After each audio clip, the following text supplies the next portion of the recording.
Olá, meus irmãos e irmãs. O estudo que quero compartilhar está registrado em Ezequiel, capítulo número 34. Nos dias de Ezequiel, os pastores de Israel receberam a reprovação de Deus, bem como as ovelhas gordas que se aproveitavam das fracas e magras. Naqueles dias haviam muitos pastores que só se interessavam pelo que as ovelhas podiam lhes oferecer. Não havia cuidado sincero, elas não se importavam. O Senhor Deus prometeu enviar um pastor da descendência de Davi para cuidar de cada ovelha. Pela profecia, sabemos que este é Jesus Cristo. Até o versículo 31 deste capítulo, veremos uma palavra profética dirigida aos pastores e ovelhas do passado, que serve como exemplo para o presente e para o futuro. A palavra do Senhor veio ao profeta para se dirigir especificamente aos pastores de Israel. Ele deveria dizer-lhes uma série de exortações que começavam com um ai. Quando o julgamento de Deus era particularmente severo, os profetas expressavam ais. Advertiam sobre coisas que aconteceriam quando as maldições sobreviessem.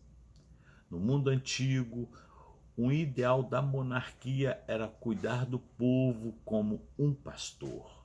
O pobre e o oprimido eram objeto particular do cuidado real.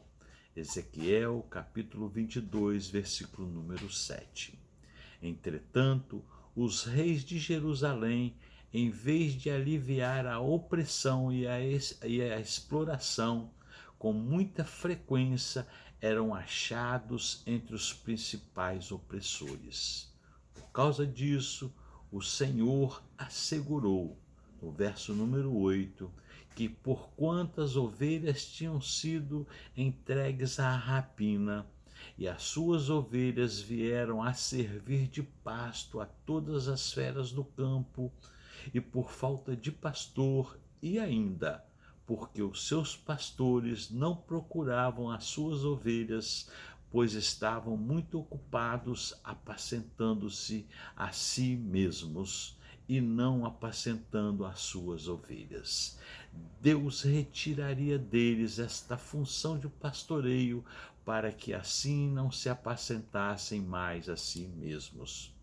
Deus iria agir em favor das ovelhas, livrando-as dos pastores vorazes e famintos. Deus sempre tem cuidado por seu povo. Desde o princípio foi assim.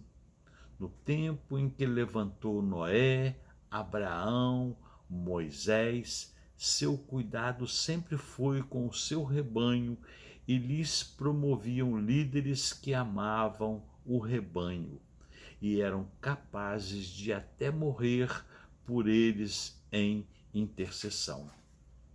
Deus não levantou Moisés por causa de Moisés, mas por causa do seu povo.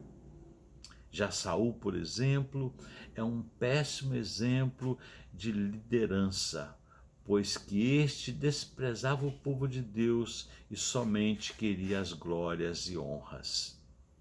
Moisés, Josué, Davi e tantos outros são bons exemplos e bem diferentes, pois tinham cuidado do povo de Deus.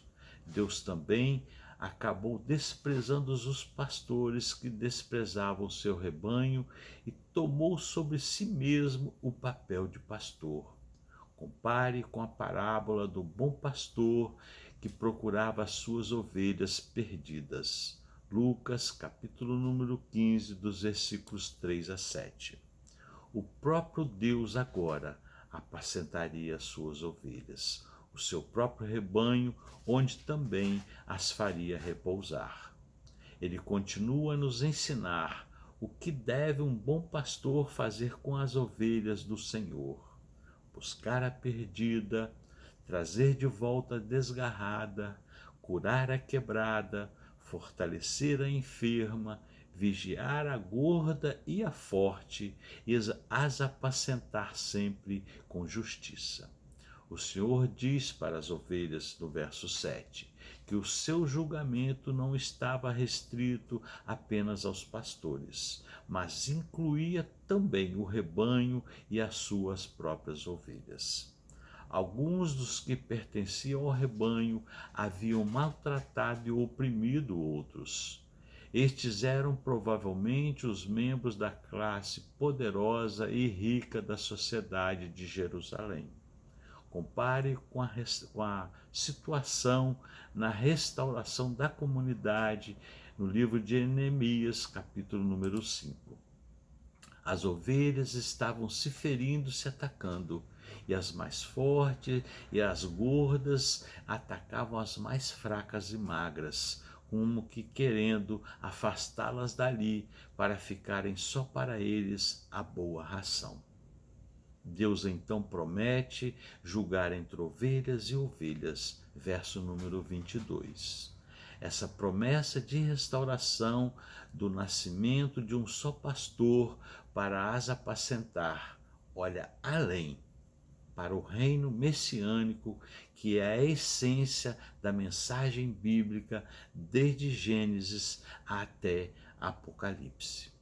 O servo de Deus, alguém como Davi, dos versos 23 e 24, reinaria em paz, justiça e prosperidade, além do que fora conhecido durante o reinado do Davi histórico. Como os profetas repetiram muitas vezes, o futuro de Israel estava diretamente ligado ao futuro da linhagem de Davi, conforme Amós, capítulo 9, dos versículos 11 a 15. Com elas ele faria um pacto, uma aliança de paz, no verso 25. Isso, na verdade, era uma simbologia do paraíso restaurado. Os versículos que se seguem, versículo 25 em diante, especificam o que essa aliança acarretaria. Ela incluiria segurança e abundância de alimento. A subjugação dos animais selvagens era uma imagem lembrada do passado, do estado original da humanidade no Jardim do Éden. O mal então terá sido derrotado e vencido. A prosperidade no campo, as chuvas a seu tempo, as chuvas de bênção, as árvores do campo dando seu fruto e a terra dando a sua novidade, e estando seguras na sua terra. Era um tema comum a respeito dos últimos dias, dos versículos 25 a 29. Dos versos 27, 30 e 31, Deus diz que eles saberão que é o Senhor Deus, quando ele quebrar os canzis, ou seja, os cangalhos do seu jugo, livrando-as das mãos dos que as subjugavam, e promete: não servirão mais de presa, não serão mais devoradas pelos animais da terra, habitarão em segurança, ninguém haverá que as espante. Levantará para eles uma plantação de renome, nunca mais serão consumidas pela fome na terra, nunca mais levariam sobre si o opróbrio das nações. A aliança de Deus com os israelitas era de que ele seria o seu Deus e eles seriam o seu povo. Amor e lealdade mútuos ligavam Deus ao seu povo arrependido. Deus ama o seu povo e por ele enviou o seu Filho amado para salvá-lo e conduzi-lo a Deus.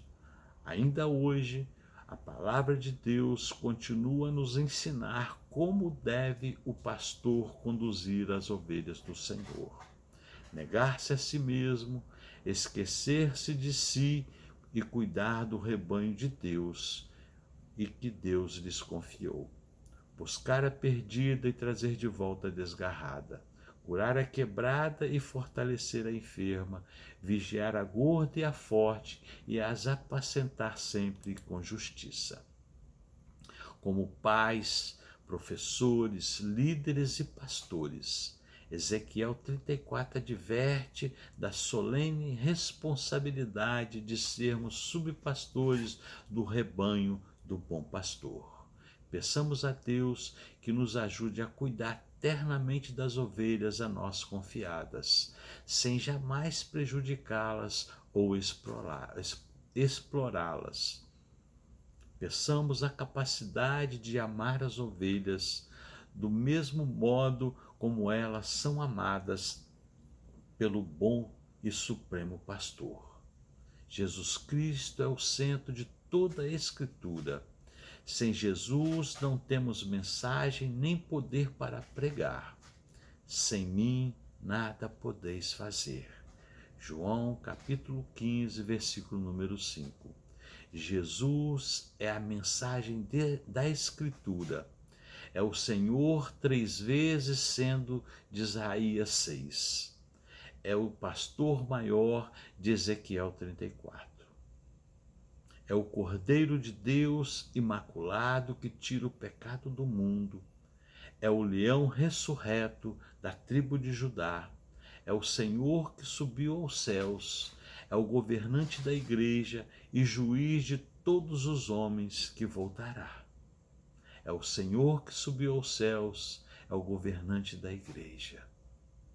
O sermão será inútil se não tiver um sabor de Cristo. Que o Senhor tenha misericórdia de nós e nos abençoe. Amém e amém.